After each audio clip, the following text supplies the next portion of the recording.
Hi, everybody. Michael Gurian here. Very, very excited to introduce our final speaker in the What Boys Need as Males conference. And of course, everything will be available on YouTube. Go to helpingboysthrive.org. Just keep in touch there. The playlist, everything will be there. I'm excited about this for a number of reasons. One of which is I've never heard Lisa speak before. This is Lisa Britton. And uh, but I have read amazing writing in EV magazine, and I'm hoping Lisa will connect people with that magazine. And Lisa has worked with Sean Kuhlman, who people heard from at this, and I just felt like we needed to get your perspective, Lisa, on how to wake women up to the boy crisis and the topic that you speak about. And I'm really honored and glad you're speaking for us. And please take it away and tell people more about yourself and go for it. And at the end, if there's time, I'll facilitate questions in the chat. That would be great. I would love to have a question, a Q&A. Thank you so much. First of all, I want to say thank you so much to Dr. Gurian and Fletch. We've known each other for a little while, and to everybody who's come to this conference. It's just been amazing to see all of some faces I know, some I don't know, and just such amazing speakers. And so I wanted to say thank you for putting this on. I haven't been speaking that much over the years, but I'm stepping up now. I think it's important for women to see other women standing up for these issues. So don't be surprised if you haven't heard me speak before, because usually I'm behind the computer. I'm writing all the time, and I have a very engaged following on Twitter. I still call it Twitter, but so usually I'm behind my words. But now I think it's time to step into this space of showing my face and showing it's okay for women to stand up for these issues. So, and I'm honored to close out the conference on this topic because I believe that this is the biggest hurdle that we have to face.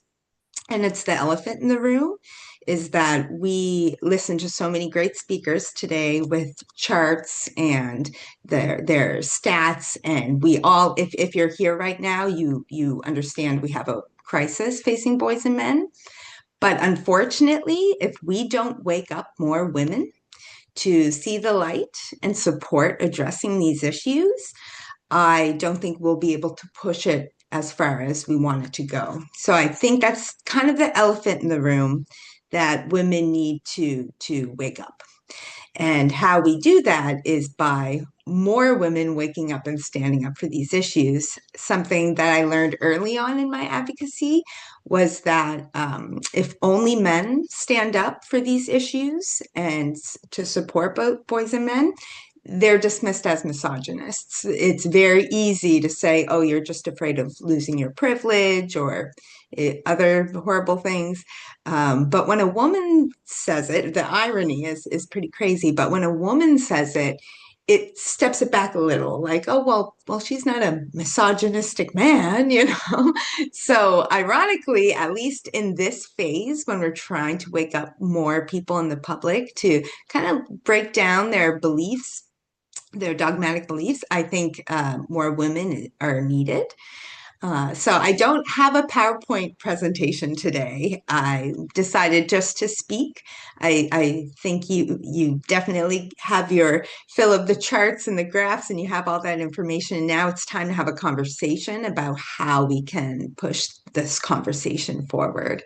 And to be fair, I was a straight A student growing up, but I was never very good at technology and computer science. So I don't even think I could put together a PowerPoint presentation if I tried.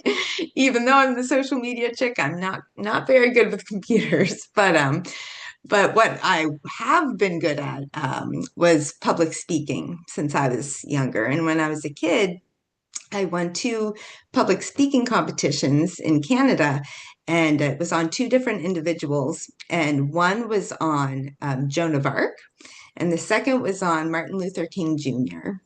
And I was very inspired by both of those individuals when I was a kid, and I'm still inspired by both of them today because both of them had a vision, had a dream, stood up for what they believed in, and it ultimately paid the ultimate price for it.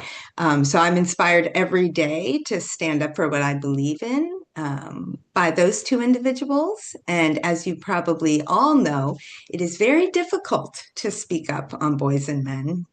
I would say that this is probably the most difficult advocacy work you can do, just because there's a lot of myths, there's a lot of beliefs that men don't need help, that we live in a patriarchal society, and boys and men, they're just upset that they're losing their privilege, basically. So this is a very hard wall to break down, is for people to see the light and decide, yeah, maybe we should provide more resources or support or love and compassion for boys and men.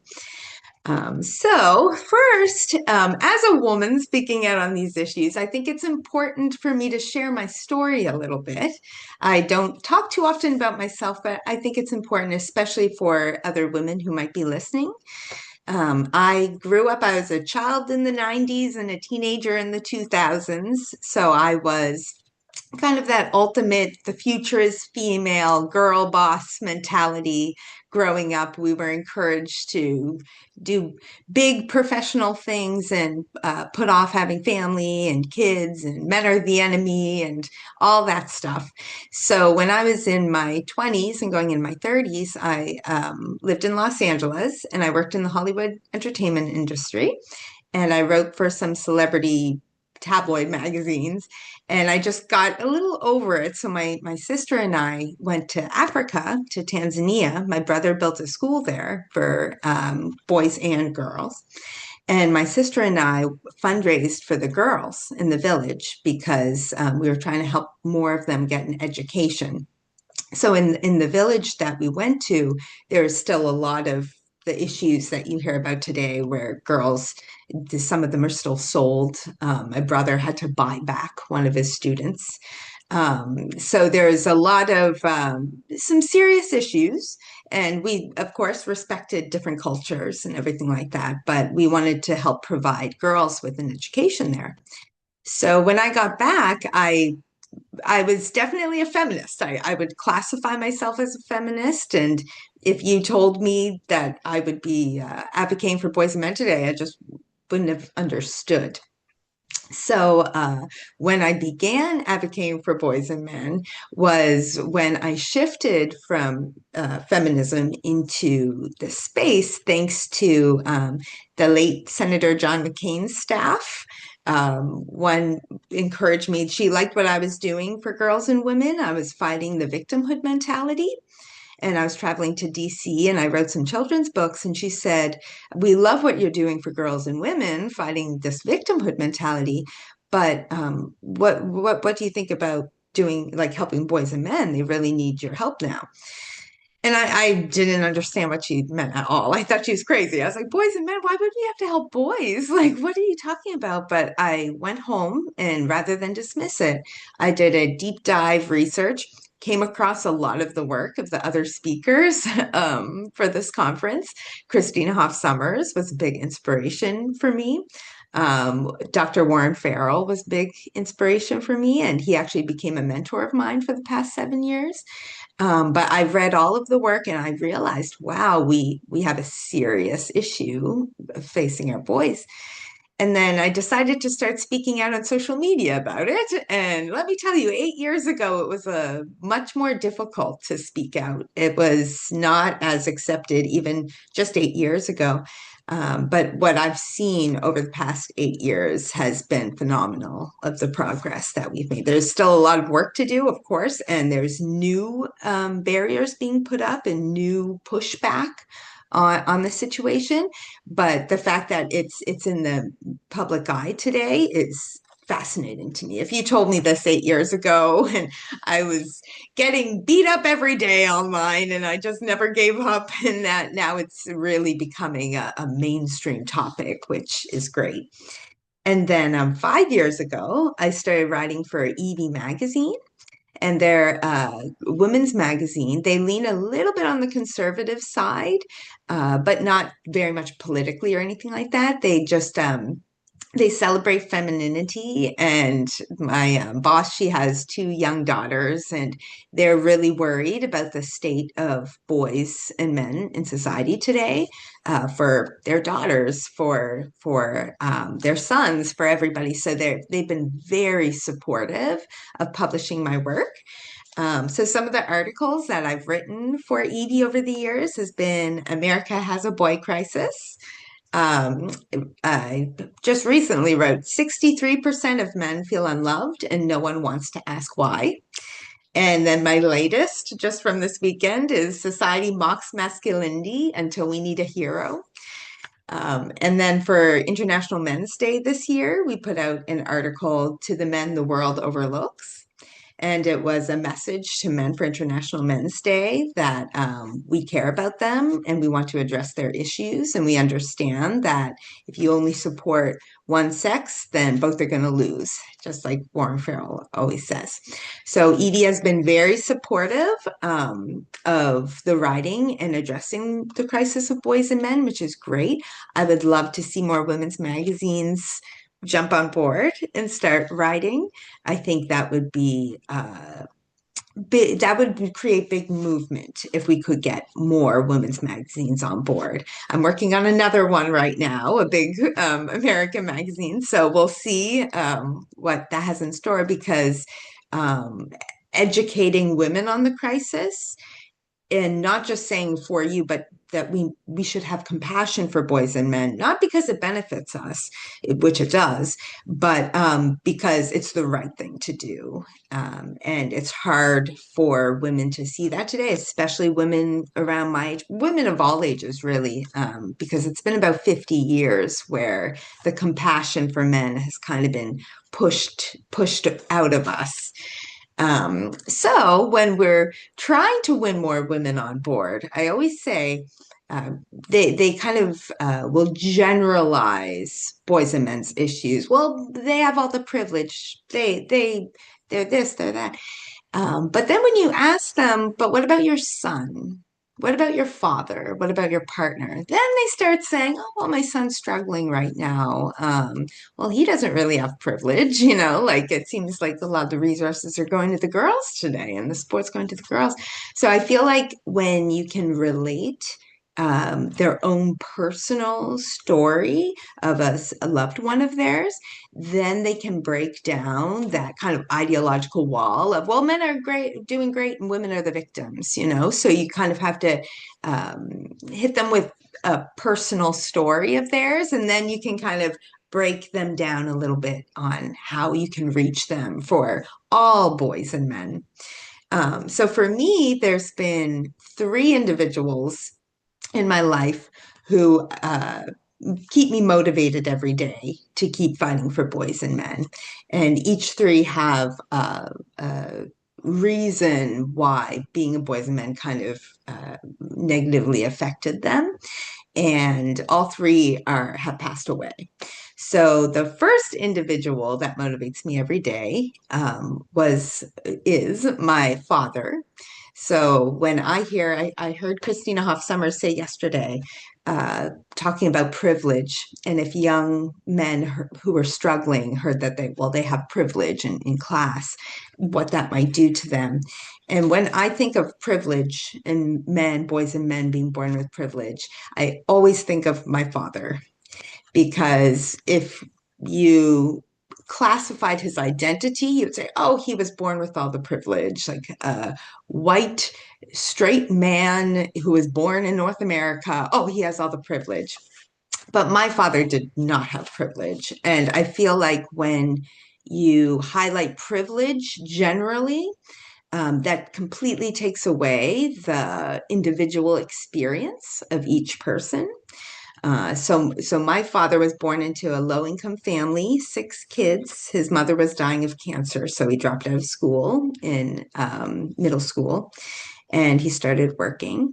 And then he had five kids in his 20s. And then he was diagnosed with a disease, had to get two artificial hips, was disabled since I was a young child.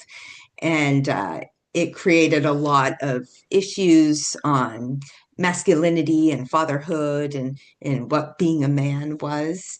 And it just was a very like kind of difficult situation. And then he passed away 3 years ago. The disease caught up to him. But before that, I was able to really build a strong relationship with him, and he supported what I was doing. So I know that he supports me every day to just fight for fathers, and that's one of my main goals. So he's my inspiration. And then the second face that I see every day as I'm advocating for boys and men's issues.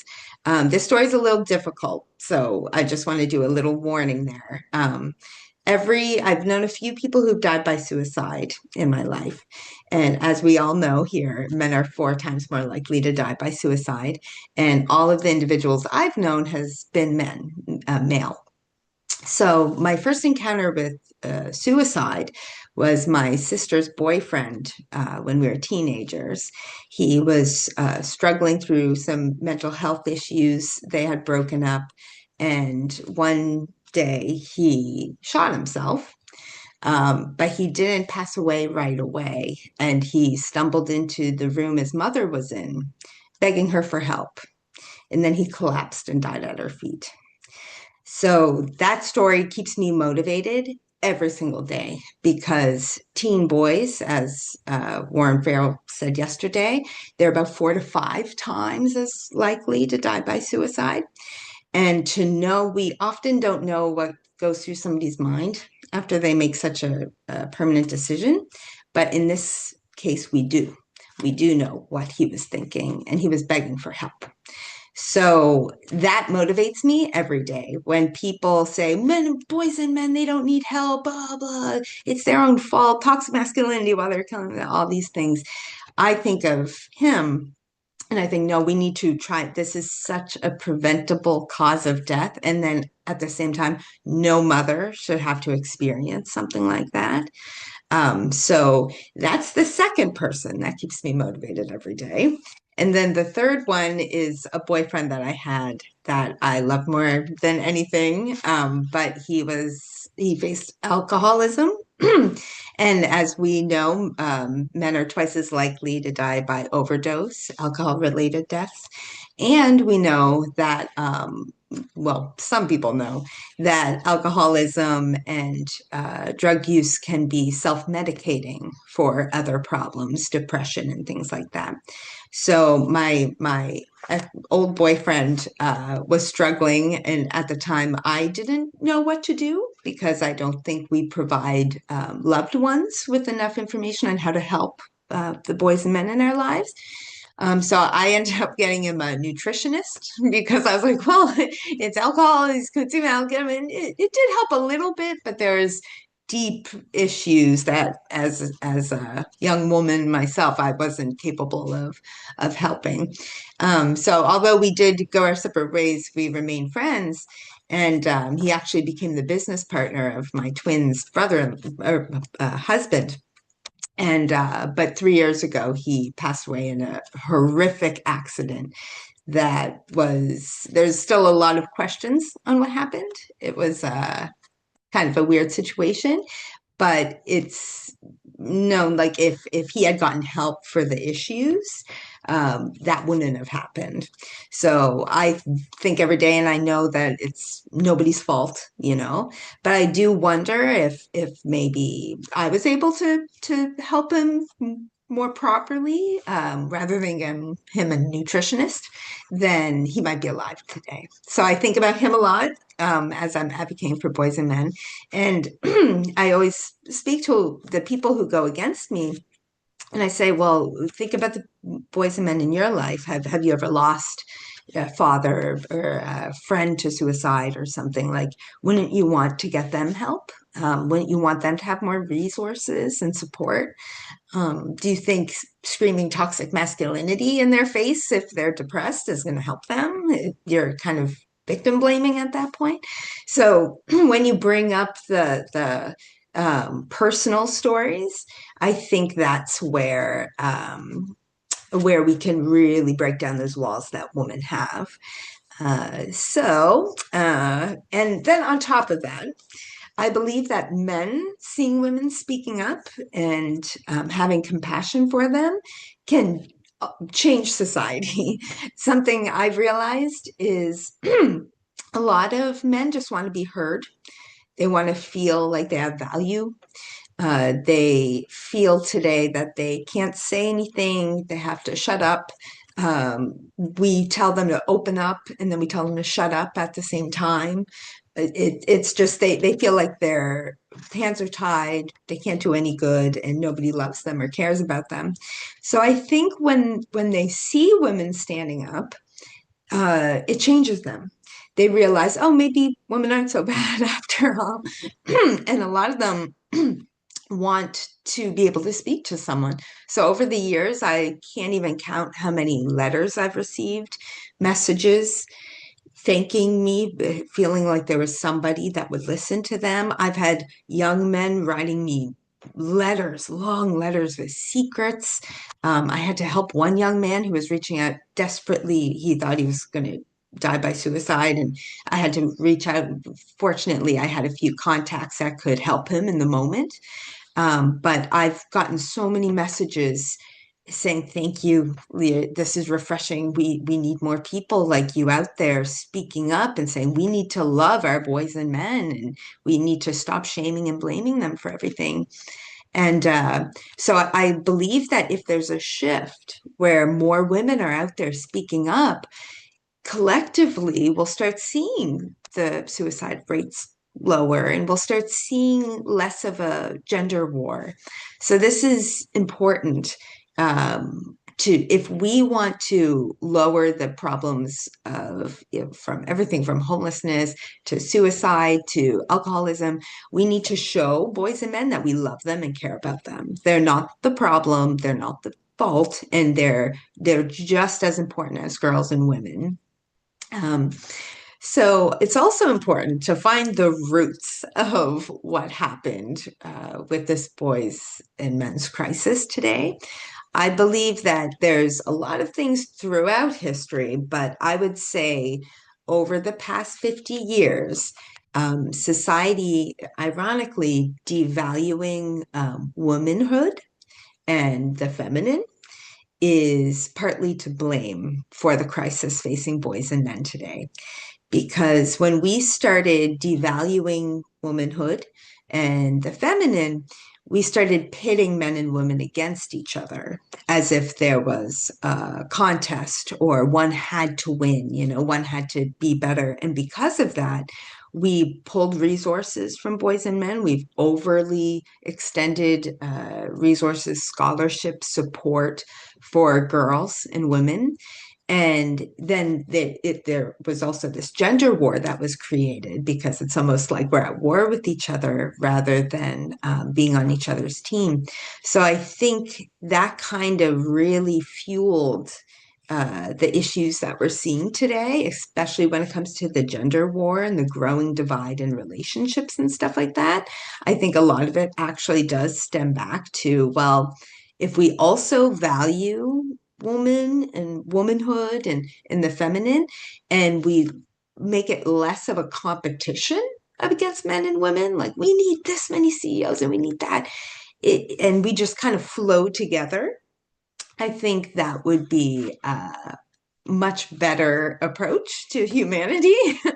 um, and I also, a lot of people, they'll just think whatever they want about me online, but like they'll sometimes call me like a trad wife or something like that. I'm not even a wife yet. so, I'm not saying women should stay home. I'm not saying anything like that. I'm a writer. I'm a woman out there doing things, but we can still support and encourage women doing that and also value the amazing power that women have as women, and also value with our hearts caregiving.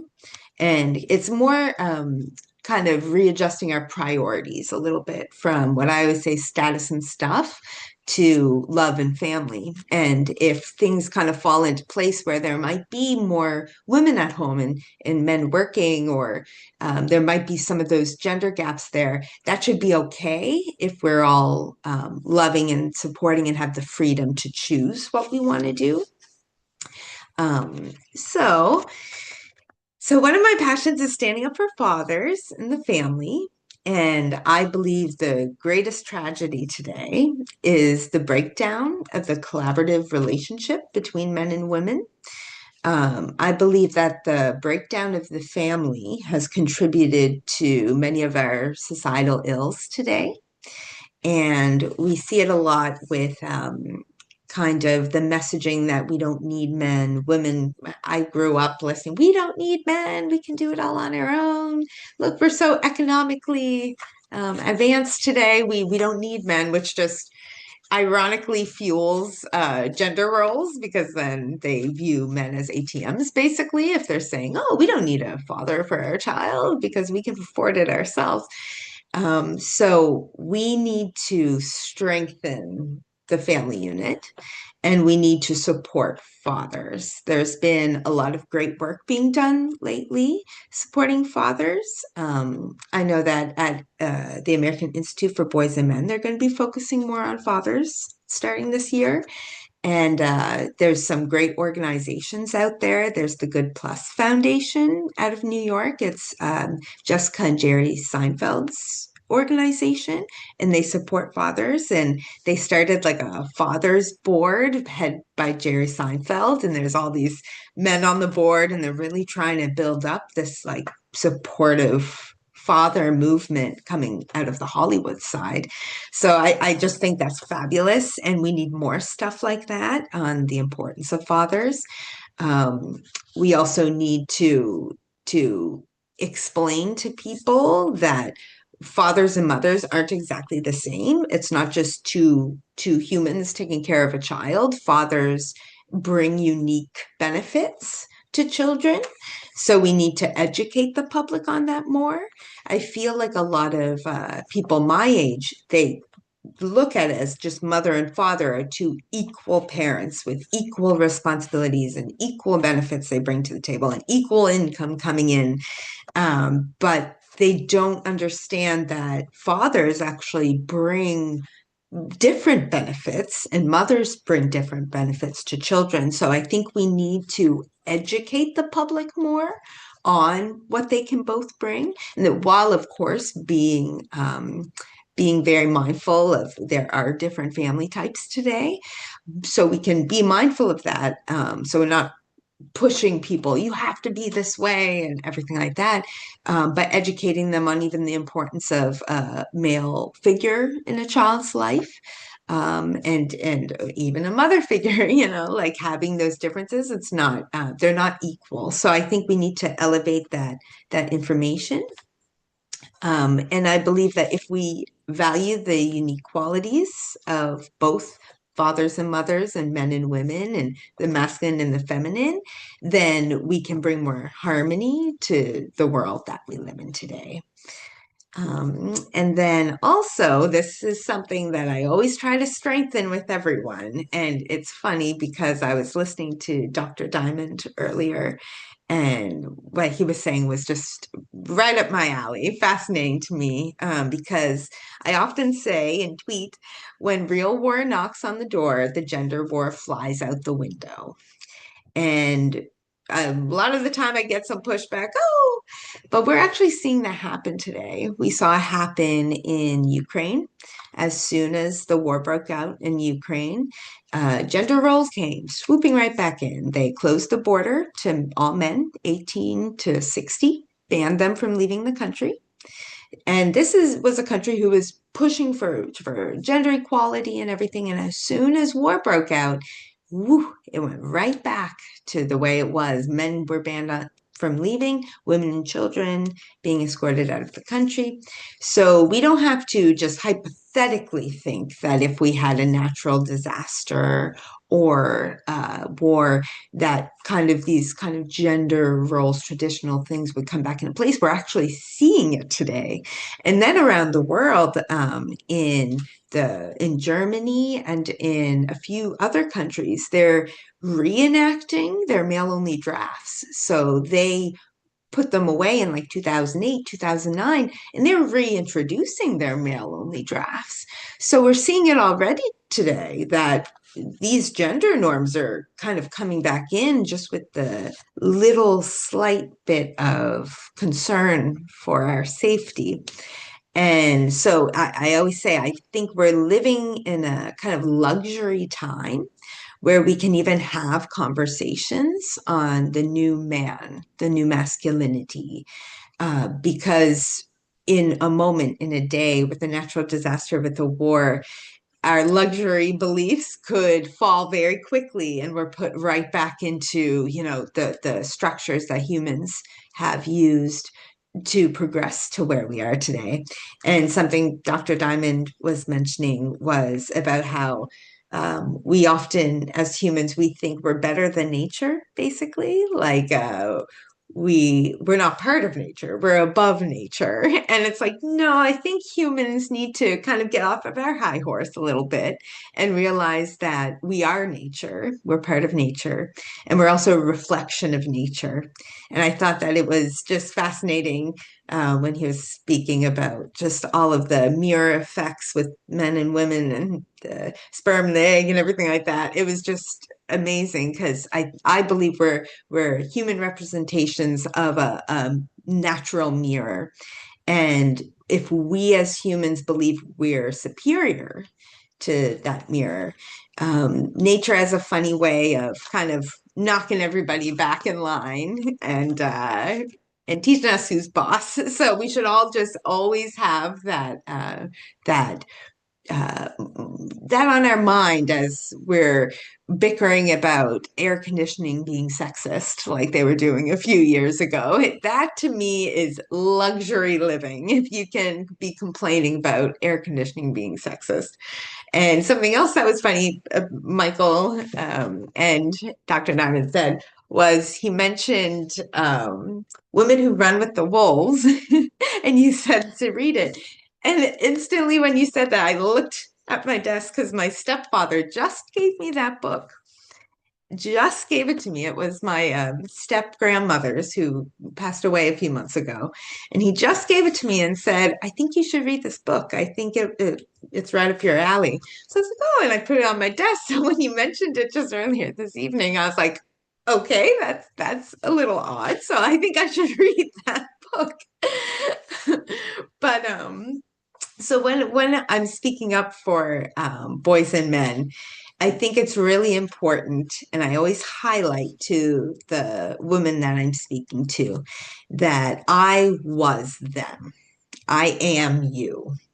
Uh, I have compassion for women who fight against what we do and just can't break down their belief system because I was one of them. So I can relate to them. Like I understand why they dismiss boys and men's issues and they can't quite grasp it. So I think that having compassion for women that's out there today is very important because I was them. It takes a while to kind of break down those walls of thinking. And even for me, it wasn't overnight that I went from feminists standing up for women and then straight to boys and men. It was a gradual process of learning, understanding, going within myself, all of that. So it took some time. So I think we need to give people a little bit of grace and have compassion for women, even the ones who are writing those op-eds going against all the people today and the op-eds in the New York Times saying we don't have a boycott. We even though it can be difficult, and I do call them out on Twitter, having compassion for them because they just have a different perspective. Hopefully, more will see through that, but we do have to fight back. We have been seeing some pushback this year. This year has been amazing for the progress of boys and men's issues, it really, or 2025. But at the same time, I do see waves of pushback, kind of unlike I've ever seen as well. And something that came out last year that was just, I probably one of the worst things I've ever seen was they created a new term called man keeping. I don't know if everybody heard about this, but it was a word coined by Stanford researcher Angelica Puzio Ferreira. So she came up with the term man keeping, and it basically stands for it's a burden on women to have to manage the men in their lives' emotional well being.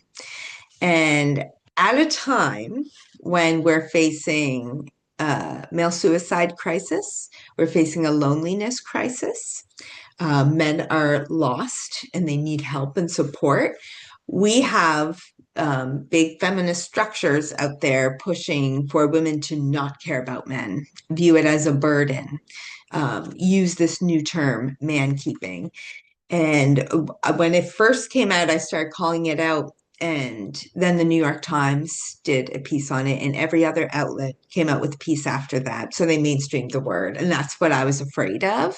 Because if five people hear about the word man keeping, it's one thing. But when it's printed in the New York Times, then people hear and it gets absorbed into the societal cultural narrative of what's going on. So within a year, we'll hear people, oh, it's just man keeping, oh, it's so annoying, rather than encouraging women to support men at this time. They're encouraging women to push them to the side and put themselves first, which to me is absolutely disgusting. Like we should be encouraging women to have compassion for men and boys and men. So I do see some big pushback, even as we're moving forward and there's people out there speaking on the public stage, on the big stage. We're seeing a wave of almost outrageous pushback, like man keeping coming out. So I do think it's not clear sailing, it's not just going to go boop, boop. We're definitely going to have to do more pushback and fighting. And I think women can help lead the way on that to wake up more women, because I think it's leaning more women who's doing this push, and then the feminist lobby itself who's behind this kind of pushback for whatever reasons they have. So I also have seen, because of the space I'm in, some people would say I'm part of the manosphere. I don't like the term the manosphere, but I defend the manosphere a lot because it's kind of like a clump word. When there's varying people within the manosphere. There's great podcasters for health and wellness like Chris Williamson.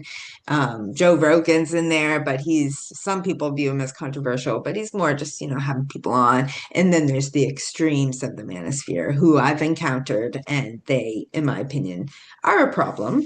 But I have seen, just from my following, a rise in misogyny. There has been warnings out there. I don't agree with how they're framing it, that men, misogyny, that's the problem. I view this rise in kind of online misogyny as a symptom of the real problems. And the real problems is that we've neglected boys and men for decades. We shame and blame boys and men. We don't address their issues. We pit them against girls. We tell them conflicting messages of shut up and open up at the same time. We tell them to step aside and step up at the same time. So all of these messages that we've been giving boys and men for decades, we've created a vacuum that some opportunists are now filling. So, although I do recognize that there has been an increase in misogyny in society, I don't think that we're addressing it properly. If we double down on the blaming and shaming and pointing the fingers at boys and men, it's only going to get worse, because that's what created this kind of inflation in the first place. I don't know if everybody heard about what the UK did last month.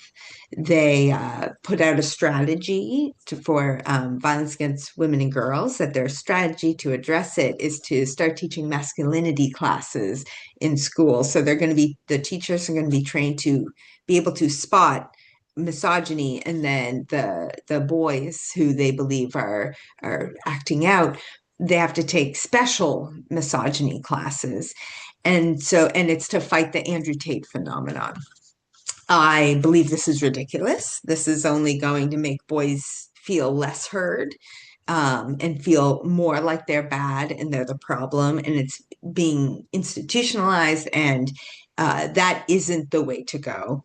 We need to show boys and men that we love them and we care about them and we want to hear their concerns. We want to work through those things.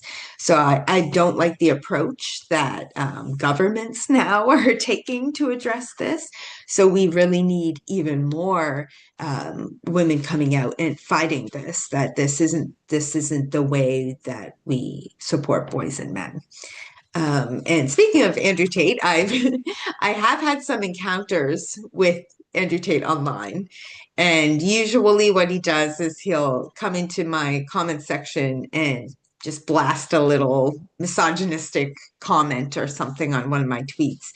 And but I actually don't mind when he does that, because whenever he does that, it sends a wave of young men to my page. And that's exactly who I want to reach, because they come to my page, be like, oh, what's he saying? And then they see a woman who's speaking up for their issues, who's saying, we need more love and compassion for our men. We need this, we need that, fighting. And his followers become my followers. And I think that's how we can lower the volume here when it comes to this kind of rise in the misogyny and stuff. What if all of society had that kind of message for boys and young men? We love you. We care about you. Here's resources. Here's the support you need. You matter. Fathers matter. Men matter. If we say that, like I do on my Twitter page, but on a societal level, then that's how we win the boys back from the fringes. So, like, that's what we should be doing. So, I believe the more women who stand up for this, it'll lower that the toxicity that is growing out there today. So, we need to reach them with a message of love and not more shame and blame. And women can really help lead the way on that. I see so many women on this call, which makes me so happy. Like if all of you jump on board with this, and then we get our girlfriends and our mothers and everybody, we could really make a lot of change and help our boys, our sons, our fathers, our brothers, our friends. So then also, to reach more women, we do need a softer approach. So tone is really important. Uh, I can get a little sassy sometimes, I guess you could say, but I'm never mean. I never create friction. I never call people out like directly. I try to if somebody says something, I'll try to like hide their face or something, you know what I mean? Like I don't want to create a war or a battle. I want to reach women. The last thing I want is to just speak to the choir. I want to reach the women that don't agree with me and change their mind. And what's that saying? You win more bees with honey, or I forget what it is, but you win over more hearts when you're kind. So I do think tone is a big issue. And I've been working that into my messaging over the years. I would say probably 7 or 8 years ago, I was a bit more feisty online. And I mean, we're so passionate. All of us are probably just so passionate on these issues that we can get very, heated. But I go out of my way to make a much more softer tone to try to win over more women, because we don't want them running the other way, thinking we're angry, with all the names that they have for us. And then also something that we can do to make change is call out the problems in society, the issues, even like I do anti-male messaging. I call out a lot, anti-male advertising.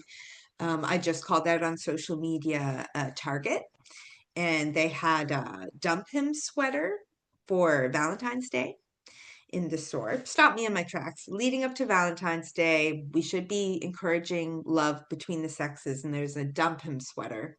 So I took a picture of it and I just posted it on social media, and I said, "This is ridiculous.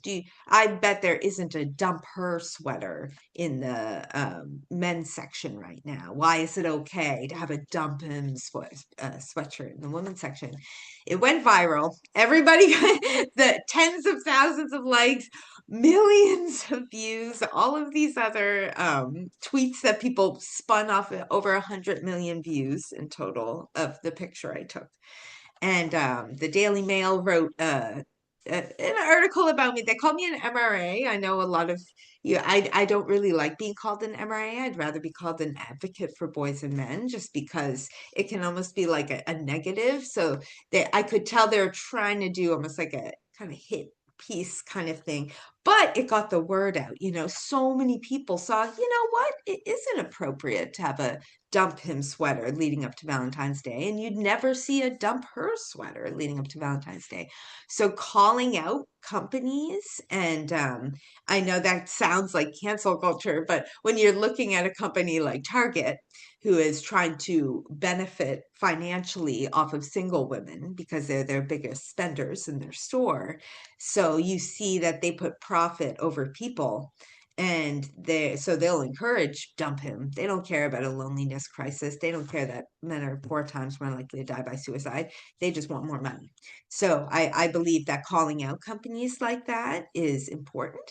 So all of us can do that, but I think women have been kind of more about the, like calling out the kind of, I don't want to say Karens, but they were like saying like woman call out and stuff like that. But if we target it to good reasons to call out these big corporations and stuff, then that's great. But then also we can do it on a smaller level too. I saw another ad for a company in New York just a few weeks ago, and I saw a billboard, and it was an anti-male ad, and to sell their bars, their protein bars. And I was like, no, why do you need an anti-male ad to sell bars? Uh,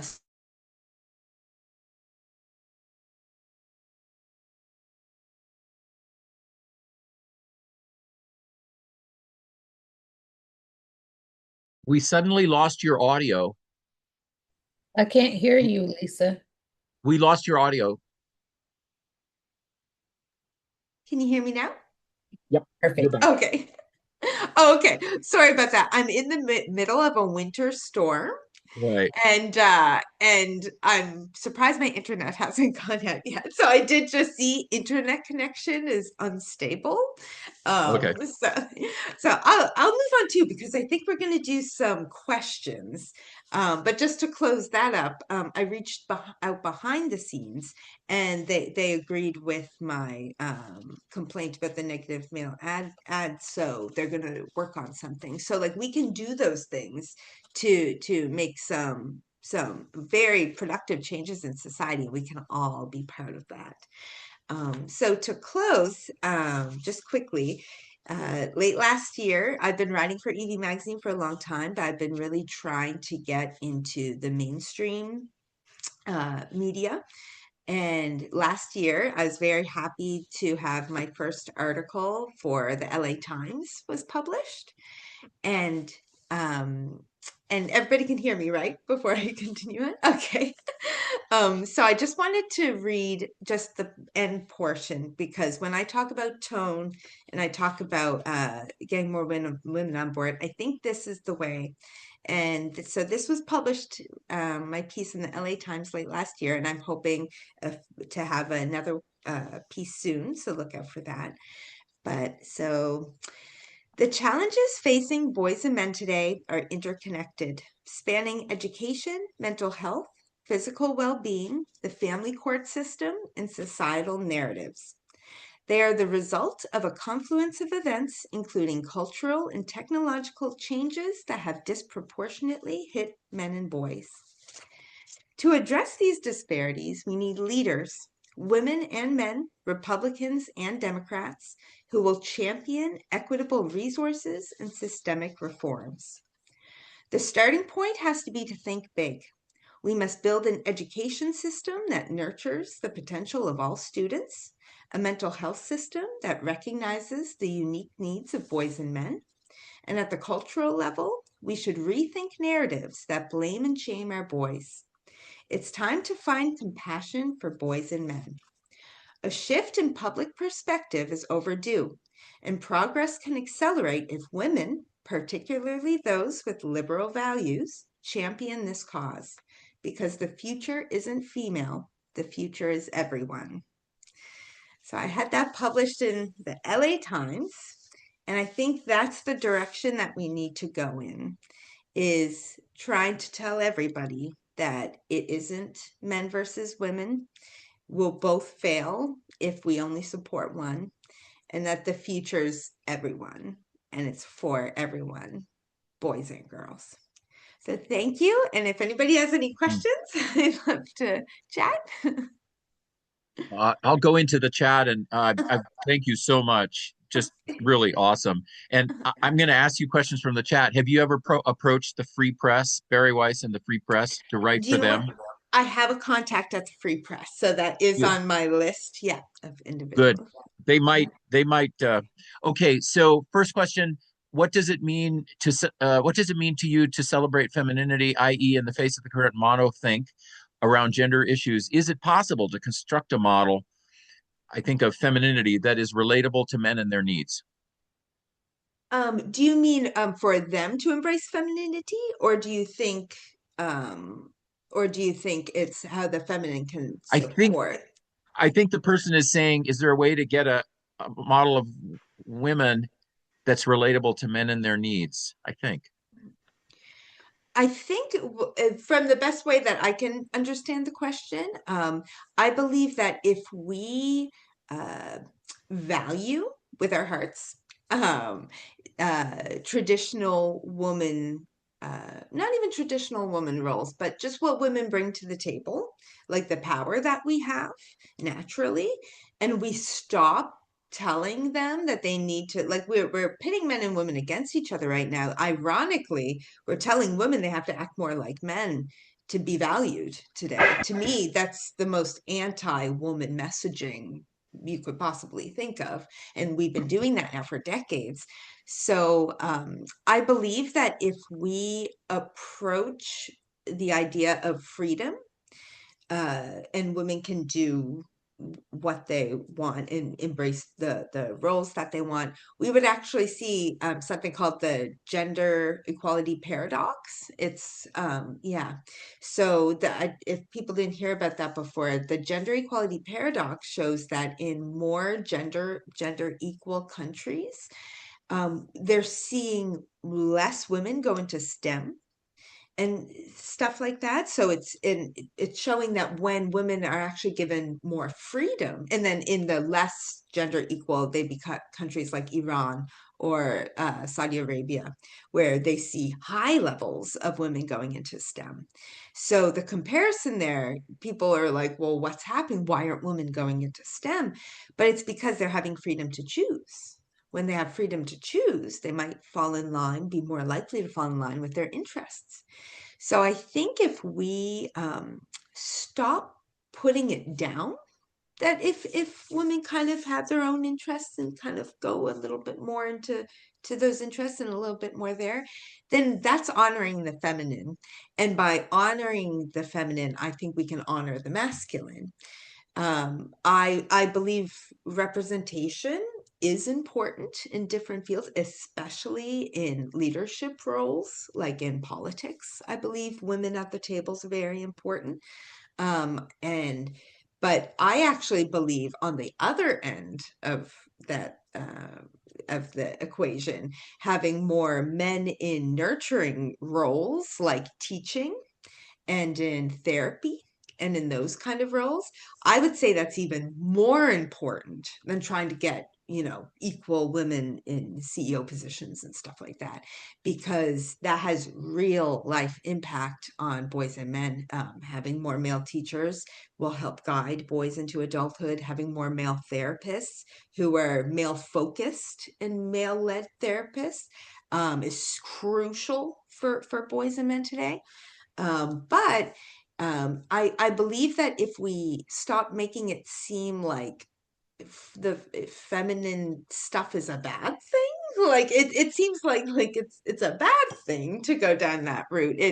To me, it's always been very like an anti-women messaging. But if we allowed that, then I think there would be more feminine support for boys and men, as well as we live in a more modern time, so they can embrace that as well. Like to put out like men shouldn't be therapists or men shouldn't be teachers. That's ridiculous. We need those today. So I Mm, don't know if I answered the thank question, you. but Thank you. I think you did. Thank you for that. And it's time now. I don't know if you can see the chat. There are a lot of great comments in there. I think we'll leave with one person who said, "Are there any of you in the San Francisco Bay Area?" She'd love to give her email to connect. And I don't know quite how we would do that, but um, uh, how would we do that, Fletch? How would people connect with each other? Can we put the chat on the with the video? Is that possible to do? It does go with the video. Okay. Okay, great. So people come back to this and you'll see the chat and then people can reach out to, and Bonita, you raised your hand. Was that you? Who is the person in the San Francisco area? I'm the Bonita? one. I'm the one that, Oh, yeah. Jean? Okay. Then I can just you, think, before yeah. we, okay, Huh? so can you type in your email right now before we close down so it gets in there? Oh, yeah. Yeah. I'll type it. It's, oh, geez, let me type it in right now.